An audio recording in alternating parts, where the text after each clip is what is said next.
All right, let's jump right into this explainer. Today, we're exploring an unparalleled linguistic triumph that literally collided head-on with one of the absolute most devastating conflicts in early American history. We're talking about John Eliot, a guy whose crowning achievement was built on incredible cultural bridges, only to watch those same bridges burn to ashes during a time of profound, explosive violence and paranoia. So how does one man translate an entire Bible into an unwritten language, only to watch it go up in flames just a decade later? Well, that question is really the beating heart of our journey today. It takes us from the brilliant heights of cross-cultural translation all the way down to the unfathomable depths of King Philip's War in the 1670s. I mean, how does a life's work survive that kind of absolute devastation? Let's find out. Chapter 1. Translating an Unwritten Language. So, we're starting off in the 1640s with John Eliot. And man, Eliot faced a linguistic mountain that quite literally hadn't been scaled in over 1,000 years. Actually, not since a scholar named Alpheus constructed the Gothic alphabet way back in the 300s had anyone even attempted to devise a brand new alphabet for an unwritten language just to share scripture. Eliot was literally starting from absolute scratch. Just to wrap our heads around the sheer mind-boggling scale of this achievement, think about the famous King James Bible. Published about 50 years earlier, it took an absolute army of 54 highly educated scholars working for 7 solid years to translate it into English. But Eliot? He worked completely alone. He spent 14 years translating Greek and Hebrew into a complex, entirely unwritten indigenous language. It is just a stunning testament to his self-discipline. And the linguistic hurdles here were insane. Eliot had to literally invent new letters just to capture entirely new sounds. When scholars look at his texts today, they find symbols, like 2 compressed zeros squished together, just to represent unique Algonquin phonetic sounds. And the words, we're talking 30 to 40 characters long. A single word for our question could take up an entire line of text. On top of that, he had to wrap his mind around a completely alien grammatical structure. Forget masculine and feminine nouns like you'd see in Latin. Algonquin categorized things as animate or inanimate, using totally different plural endings for each. But, the grammar was really only half the battle. Eliot had to translate entirely foreign cultural concepts, which is mind-bending if you think about it. Take Psalm 23, "The Lord is my shepherd." How on earth do you explain a shepherd to a Native American culture that hunted wild game like deer and turkeys and had absolutely no concept of herding domesticated sheep? Or the Lord's Prayer, "Forgive us our trespasses." Finding a way to explain forgiveness to a society that deeply valued retribution and revenge, that was a massive conceptual leap. This whole conceptual challenge hit a very specific brick wall with one single word from the Book of Judges: a mother looking out her lattice window. Now, Algonquin wigwams simply did not have lattice windows. When Eliot described a lattice to his native translators, they were like, "Oh, that sounds like an eel pod," which was a woven wooden basket they used to trap fish in the Charles River. But Eliot, ever the meticulous translator, knew for sure that a mother looking out of a fish trap just didn't make a lick of sense. So what do you do when an eel pod doesn't quite capture the vibe of a window? Well, Eliot innovated. He took the English word lattice and seamlessly slapped on the Algonquin ending ut to create this hybrid word latticeut. It's a fascinating workaround. It's actually really similar to how modern Hebrew, which obviously lacked an ancient biblical word for cassette tapes, simply created the word cassettim. Eliot was literally blending languages together to bridge this massive cultural gap. Chapter 2. Printing the 1663 Bible. With that grueling translation finally finished, Eliot faced his next monumental hurdle, actually printing the thing in the rugged wilderness of the New World. It is absolutely amazing to think about, but the very first Bible ever printed in America happened right in the basement of Harvard's Indian College, the first brick building on campus. Operating on a total shoestring budget and waiting on shipments of paper imported all the way from England, a dedicated team brought this text to life. The crew included the famous college printer Samuel Green, a contracted printer named Marmaduke Johnson, and a brilliant Native American proofreader who literally adopted the name James Printer. 1,000. That's the massive number of copies they churned out in 1663. It was an absolute triumph of early colonial manufacturing. 200 of those copies were bound in strong, plain leather and immediately handed over to the Native Americans. And when Eliot finally traveled to the native village of Natick and saw his friends actually holding the printed word in their own language, he was overjoyed. He even compared himself to Simeon in the Bible, saying his life's work was complete and he could finally depart in peace. Chapter 3. The Devastation of War.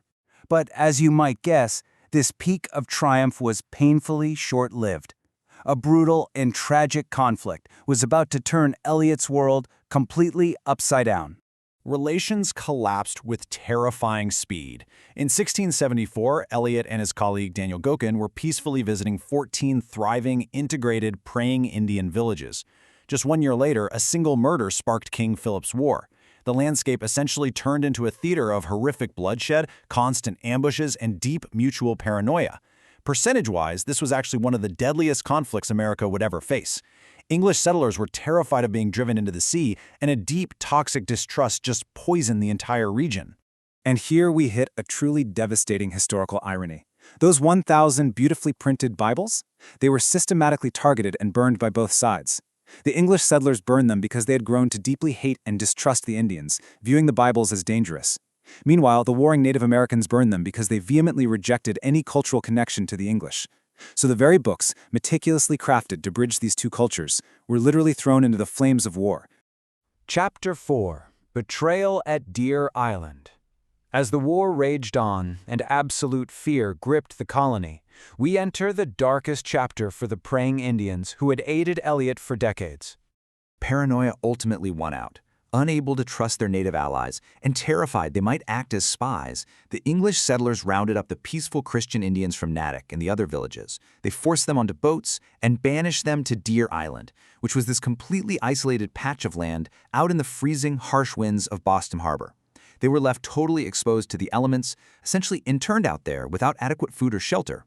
The historical record leaves us with this incredibly harrowing detail from that terrible winter of 1675. They said the snow was up to their shoulders. Think about that.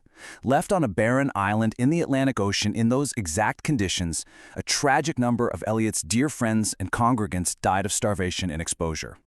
Now, Eliot was completely heartbroken by this, but he refused to abandon his friends.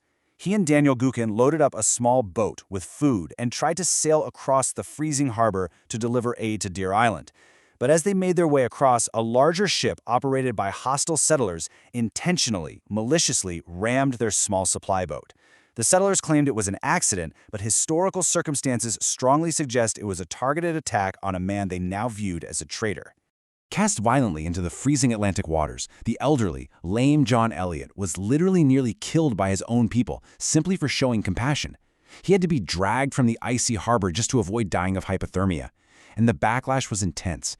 Settlers openly labeled him a turncoat for siding with the Native Americans. But despite nearly losing his life, Eliot's unwavering loyalty to his friends never broke. Not once. Chapter 5: A Final Legacy.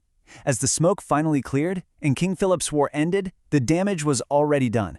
The settlers had eventually utilized native scouts to turn the tide, but for John Eliot, his life's work was completely in ashes. In a desperate, deeply moving plea to his backers back in England, an 81-year-old Eliot wrote, "My age makes me importunate. I desire to see it done before I die." Having lost 4 of his 6 children and watching his wife near the end of her life, he knew his time was running out. He was fighting immense resistance from a society that was now questioning whether Native Americans even deserved a Bible in their own language. But Eliot, he pushed forward anyway, absolutely desperate to print a second edition before he passed. So his backers finally agreed to fund the New Testament, but Eliot knew that just wasn't enough. You see, he knew that the Native American culture, which was so deeply rooted in storytelling, profoundly resonated with the rich narratives of the Old Testament. Refusing to compromise his vision, the elderly Eliot actually went completely behind his wealthy backers' backs, stubbornly and secretly ordering the printers to just start setting the type for the Old Testament anyway. 40. That is the amount of pounds, literally his entire life savings on a meager minister salary, that an 81-year-old John Eliot personally handed over to fund this. He gave every single thing he had left for this final, redemptive act just to make sure his friends had the complete text. And against all conceivable odds, the 1685 second edition was successfully printed, once again with the invaluable help of James Printer, the Native American proofreader. It was a deeply bittersweet victory, though. 10 of the original 14 praying Indian villages were lost to the war, completely burned to the ground and never rebuilt. Yet, Eliot rebuilt the text that was broken. Today, while almost all were destroyed, a miraculously rare surviving copy of the original 1663 first edition is still carefully preserved right now at Gordon College in Massachusetts. Which really leaves us with this profound question to ponder. When the literal flames of war destroy a lifetime of painstaking work, what does it take for a single person to just start over and rebuild it from the ashes? John Eliot's story shows us that historical legacies don't just survive through ink and paper. They survive through an unbreakable, stubborn compassion that simply refuses to let the fire have the final word.